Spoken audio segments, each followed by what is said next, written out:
दंडवत प्रणाम. मी अश्विनी. तर आज आपण फलटणची काही लीळा पाहणार आहोत. तर फलटणची एकूण स्थानं 37 आहेत. त्यापैकी काही स्थानांची आपण आज लीळा ऐकून घेणार आहोत. तर स्थान क्रमांक 1 श्री चक्रपाणी प्रभूंचे जन्मस्थान. तर या ठिकाणची लीळा अशी आहे की या ठिकाणी परमेश्वर अवतार श्री चक्रपाणी प्रभू यांचा जन्म शके 1043 अश्विन वद्य नवमीस गुरुवारी पहाटेच्या वेळी कराडे ब्राह्मणाच्या कुळात जन्म झाला. त्यांच्या आईचे नाव जनकाईसा व वडिलांचे नाव जनक नायक असे आहे. त्यांच्या मातोश्री जनकाईसा यांनी याच ठिकाणी श्री चक्रपाणी प्रभूंच्या जन्मानंतर 1 वर्ष संगोपन केलेलं आहे.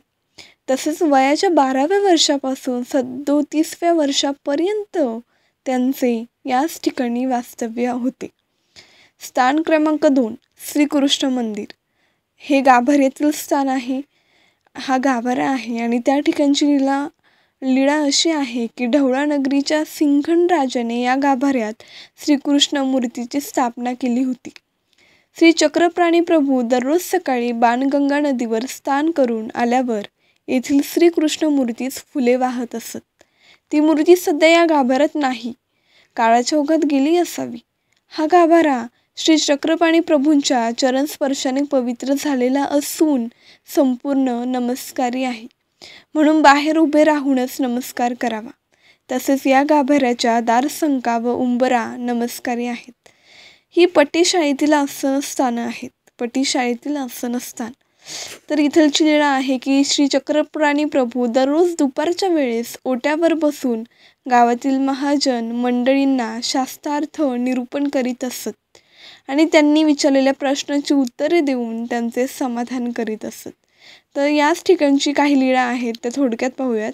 की 1 नंबरला आहे गाभाऱ्यातील श्रीकृष्ण मूर्तीस फुले वाहल्यानंतर दोन्ही खांबांमध्ये 10 प्रकारे आसने करून बसणे, इच्छित जनांचे मनोरथ पूर्ण करणे, ब्राह्मणाच्या मुलास वाचा देणे, ऋग्वेदी ब्राह्मणाच्या मुलास भूतबाधेपासून मुक्त करणे, अद्वैत पंडितास निरुत्तर करणे, अशा या ठिकाणच्या लीळा आहेत.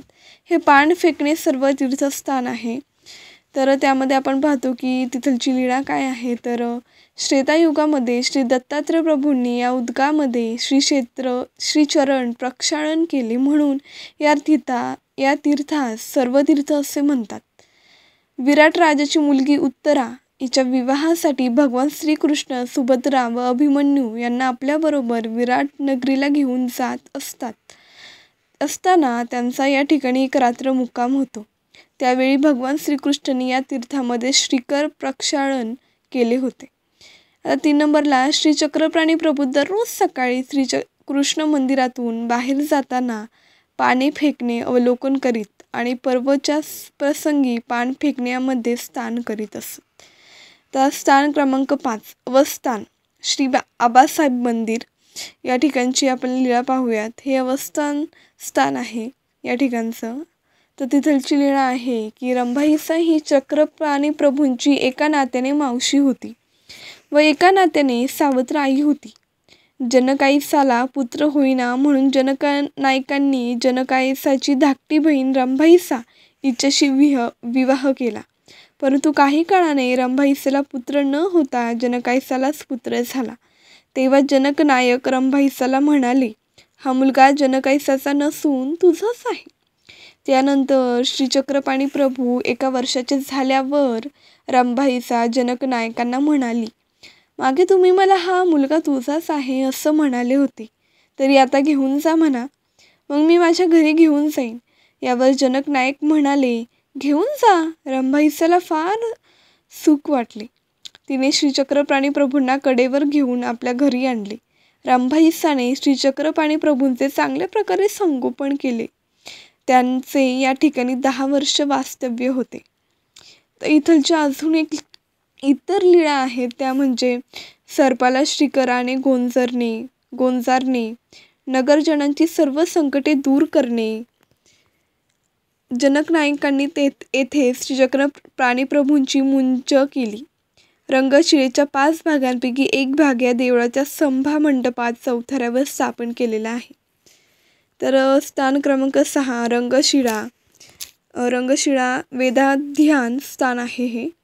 आणि इथलची लीळा आहे, प्राचीन काळी या ठिकाणी रंगनाथाचे देऊळ होते. रंभाईचा श्री चक्रपाणी प्रभूंना कडेवर घेऊन येथे येत असे. देवळाच्या चौकात वर्तुळाकार परंतु चौकोनी अशी मोठी शिळा होती.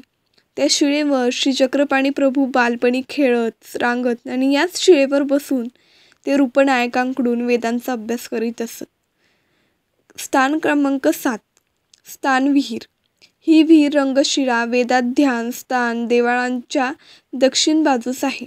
आज ही विहीर कासार विहीर या नावाने ओळखली जाते. इथलची लीळा आपण पाहूयात की श्री चक्रपाणी प्रभू वयाच्या 7व्या वर्षानंतर दररोज लहान मुलांच्या सोबत या विहिरीमध्ये स्नान करीत असत. म्हणून ही विहीर अत्यंत पवित्र व नमस्कारी आहे. तर एवढ्या लीळा आपण पाहूयात आजसाठी. आणि ज्या राहिलेल्या लीळा आहेत किंवा जे स्थान राहिलेले आहेत ज्यांची लीळा आपण पाहूयात पुढच्या भागामध्ये. तर ही तुम्हाला कशी वाटली आहे माहिती मला नक्की कळवा आणि आपल्या चॅनेलला सबस्क्राईब करायला अजिबात विसरू नका. तुमच्या सर्वांचे पुन्हा एकदा मनस्वी आभारी.